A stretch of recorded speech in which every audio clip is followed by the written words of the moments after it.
तो चलिए आज हम सभी डिस्कस करने वाले हैं क्लास 10 चैप्टर नंबर 1 जिसका नाम है रियल नंबर। ठीक है, रियल नंबर। सबसे पहले तो इस रियल नंबर को हमें जानने की जरूरत है, फिर बाद में मैं आपको समझाऊंगा कि एक्सरसाइज 1.1 के लिए क्या इम्पोर्टेंट कॉन्सेप्ट है कि ताकि आपको समझ में आ सके। ठीक है, तो वो कॉन्सेप्ट भी मैं आपको बताऊंगा। सबसे पहले नंबर तो रियल नंबर है, उसको जानिए। ठीक है, रियल नंबर की अगर मैं बात करूं तो रियल नंबर दो नंबर से मिलके बना होता है। पहला है रेशनल नंबर, जो आपने 9th क्लास में पढ़ा है। रेशनल नंबर क्या होता है एंड इरेशनल नंबर क्या होता है।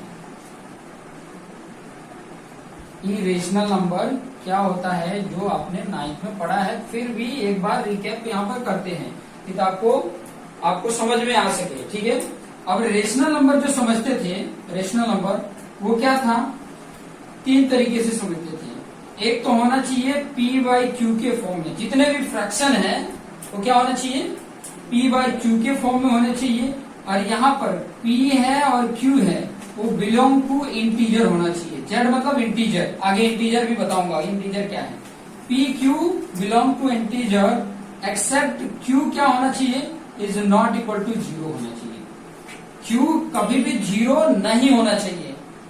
समझ में आ रहा है, q की वैल्यू कभी भी 0 नहीं होना चाहिए। ये 0 होगा चलेगा, 0/1 चलेगा, 1/2 भी चलेगा। ठीक है, z का मतलब होता है, ये बिलोंग टू का मतलब क्या होता है, p की जो भी वैल्यू होगी वो इंटीजर होनी चाहिए। q की वैल्यू जो भी इंटीजर हो चलेगा, but except q is not equal to 0 होना चाहिए। q की वैल्यू 0 नहीं होना चाहिए। ठीक है, क्योंकि q की वैल्यू अगर 0 रख दें तो ये फ्रैक्शन नॉट डिफाइंड हो जाता है। ये कभी भी 0 के टेबल में कोई नंबर ही नहीं आ सकता, डिवाइड ही नहीं हो सकता ना, नॉट डिफाइंड होता है।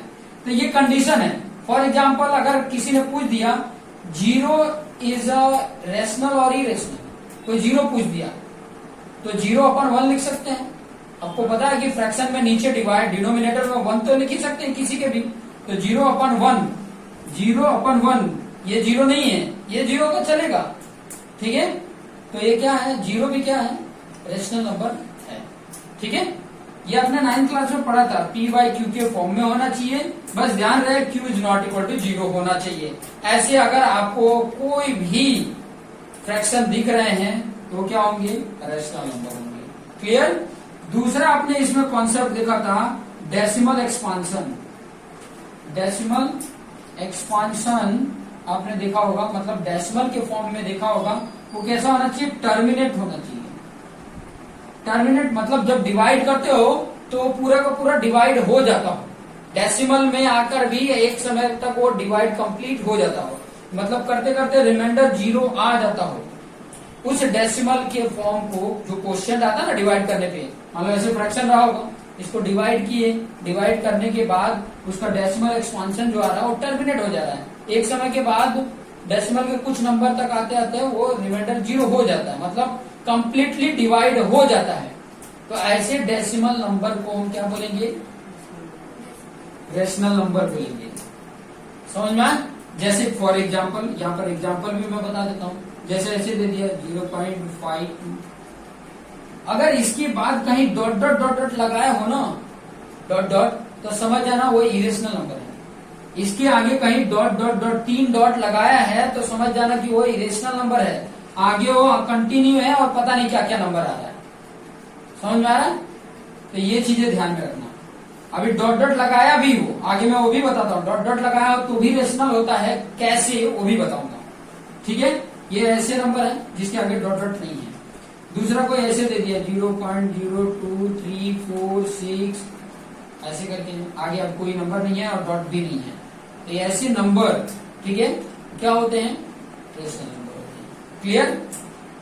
तीसरा इंपॉर्टेंट पॉइंट है जो रेशनल नंबर को बताता है, डेसिमल एक्सपांशन तो है, डेसिमल के फॉर्म में है, बट क्या है, नॉन टर्मिनेट है। टर्मिनेट नहीं है। टर्मिनेट का मतलब होता है एंड हो जाना, मतलब ये देखो एंड हो गया था।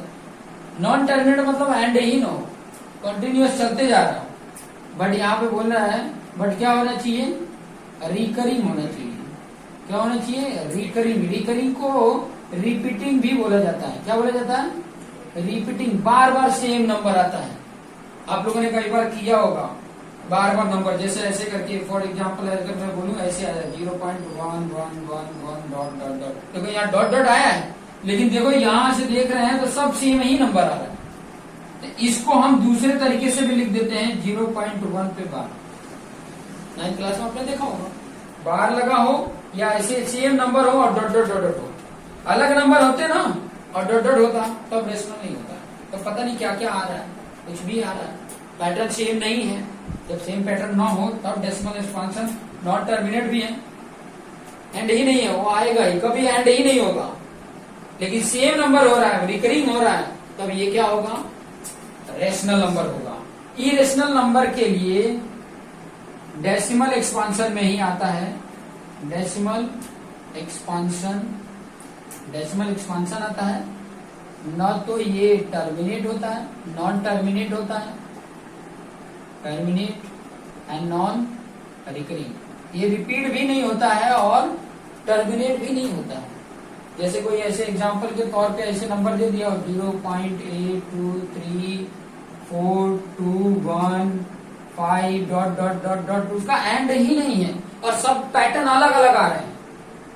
जैसे यहाँ पे 2 आया था, दोबारा 2 आया, लेकिन 2 के बाद यहाँ 3 था, यहाँ 1 के बाद 5 आ गया, 2 के बाद 1 आ गया। पैटर्न सेम मिल ही नहीं रहा है इसमें। जब ऐसे कंडीशन हो और इसका डॉट डॉट लगा हो तो इसका मतलब समझ जाना इरेशनल नंबर। दूसरा एग्जांपल और इसमें अगर आपको देखने में जैसे √2 हो, √3 हो, √5 हो, √6 हो, √7 हो, √8 हो, √9 नहीं, क्योंकि वो परफेक्ट स्क्वायर है, 3 आ जाएगा।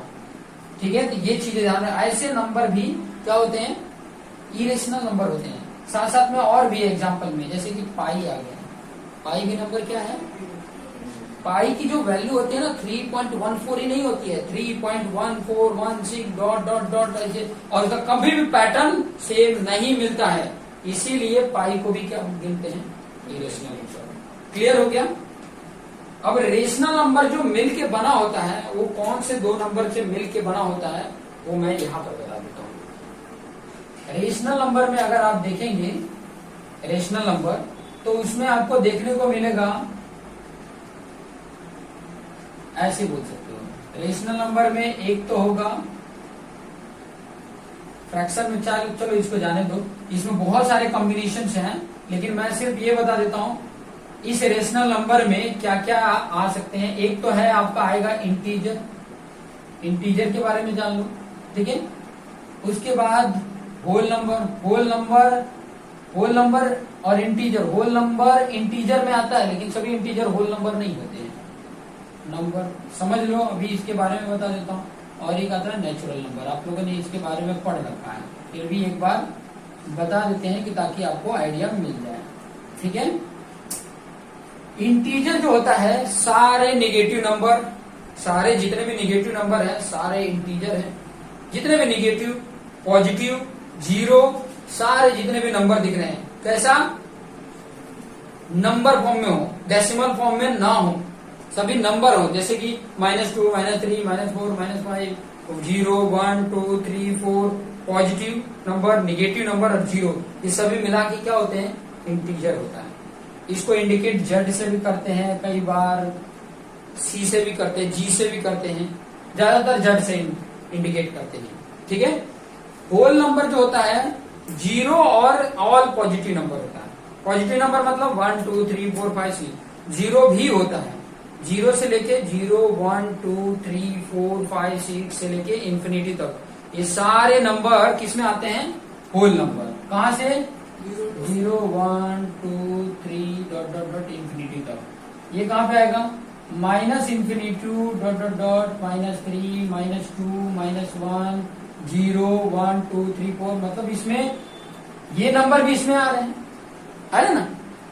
और नेचुरल नंबर होता है 1, 2, 3, मतलब जितने भी पॉजिटिव नंबर है ना वो सारे किसमें आ जाते हैं, जितने भी पॉजिटिव नंबर हैं वो सभी के सभी क्या आ जाते हैं, नेचुरल नंबर में आ जाता है। तो इसमें अगर कोई डाउट हो तो आप इसमें पूछ सकते हो। ये सब बेसिक कॉन्सेप्ट है, बेसिक क्वेश्चन है, मतलब जो कंसेप्ट है वो बताया, जो आपको बीच में कहीं पे भी आ सकते हैं। ठीक है, हाँ बोलिए, साथ साथ में इसके स्क्रीनशॉट ले लीजिए।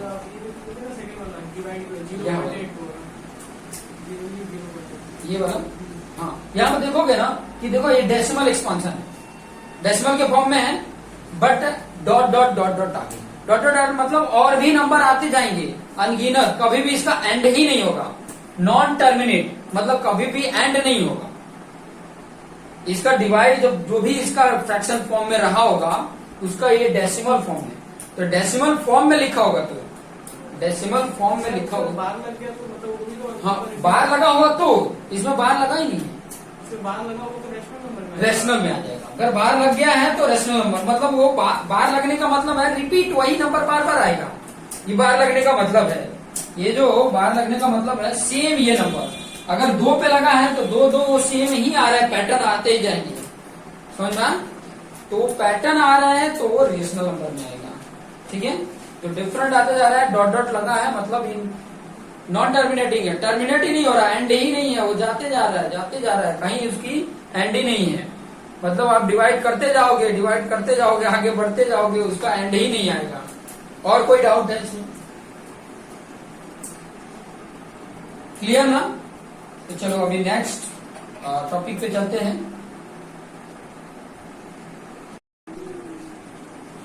चलिए तो आगे हम बढ़ते हैं, इंट्रोडक्शन फॉर एक्सरसाइज 1.1 जो नए सिलेबस के अकॉर्डिंग है 2023-2024, जिसमें एचसीएफ और एलसीएम फाइंड आउट करने का कॉन्सेप्ट है, और किस तरीके से है वो भी बता देता हूं। एचसीएफ जिसको बोलते हैं highest common factor, highest common factor. ठीक है, सपोजेड कोई 2 नंबर है या 3 नंबर है, उन सभी का आप फैक्टर निकाला जाए, उनमें सबसे जो हाईएस्ट फैक्टर है वो होगा एचसीएफ। ठीक है, दूसरा आता है एलसीएम, एलसीएम जिसको बोला जाता है लीस्ट कॉमन मल्टीपल। मल्टीपल आप लोगों ने देखा होगा, 2 का मल्टीपल 2, 4, 6, 8, 10 का मल्टीपल 10, 20, 30, 40, 50, 60, ये सब मल्टीपल है। ठीक है, तो उस मल्टीपल मान लो कि कोई 2 नंबर है, बोल दिया उसका एलसीएम निकालो, तो उसका मल्टीपल निकाल लो, और जो सबसे पहले कॉमन मिल जाए उनमें से वही हो जाता है एलसीएम।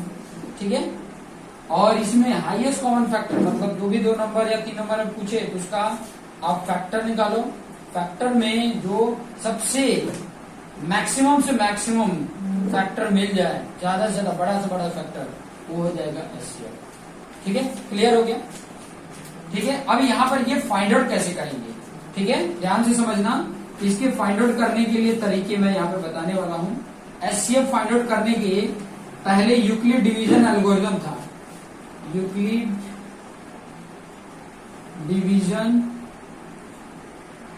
एल्गोरिथम, एल्गोरिथम बोलो, लेमा बोलो, थियरम बोलो, एल्गोरिथम बोलो, इसी को लेमा भी बोलते थे, इसी को हम थियरम भी बोलते थे।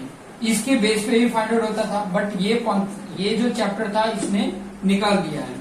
दूसरा है prime factorization method, prime factorization method.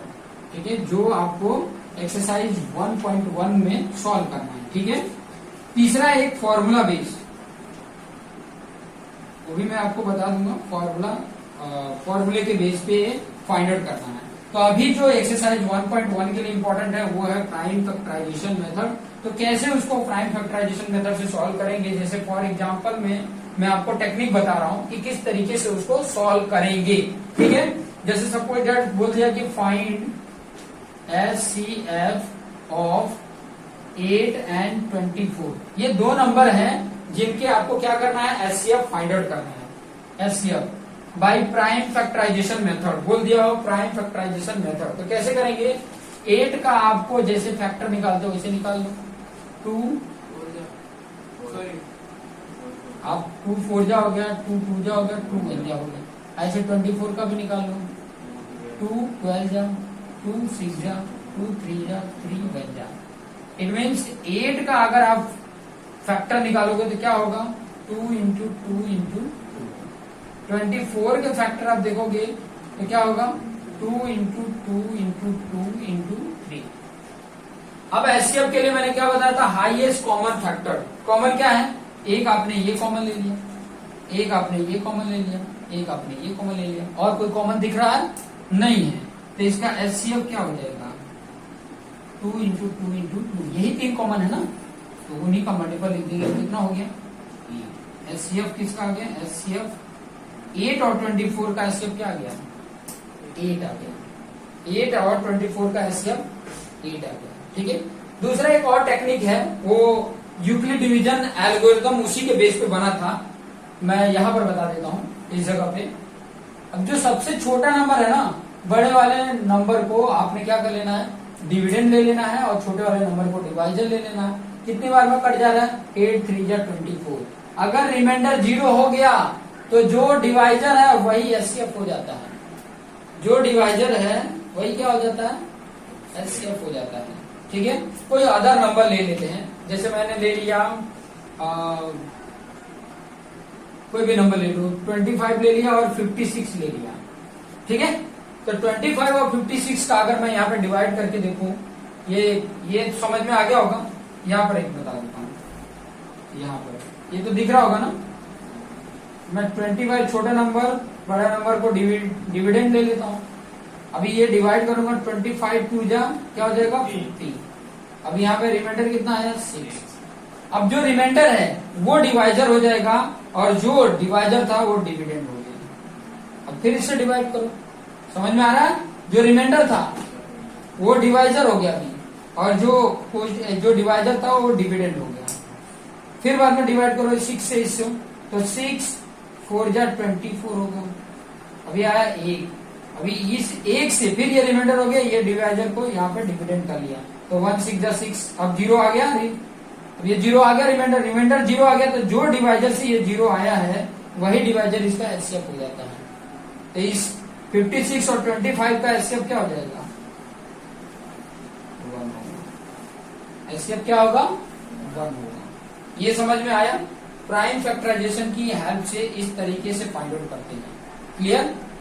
हाँ बोलिए अभी। हमें कौन सा यूज करना है? प्राइम फैक्टराइजेशन मेथड, ये यूक्लिड वाला नहीं करना, ये वाला नहीं करना है, ये आपके सिलेबस से निकाल दिया गया है। ठीक है। ये जो मेथड है ये निकाल दिया गया, आपको ये मेथड से करना है, इस मेथड से आपको करना है। ठीक है। ये मेथड आपके लिए इजी होगा। ठीक है।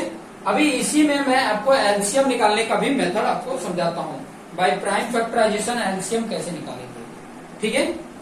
बाय प्राइम फैक्टराइजेशन एलसीएम कैसे निकालेंगे वो मैं आपको बता देता हूँ। तब तक के लिए ये नोट डाउन कर लो, फिर बाद में मैं एलसीएम उसको बताता हूँ।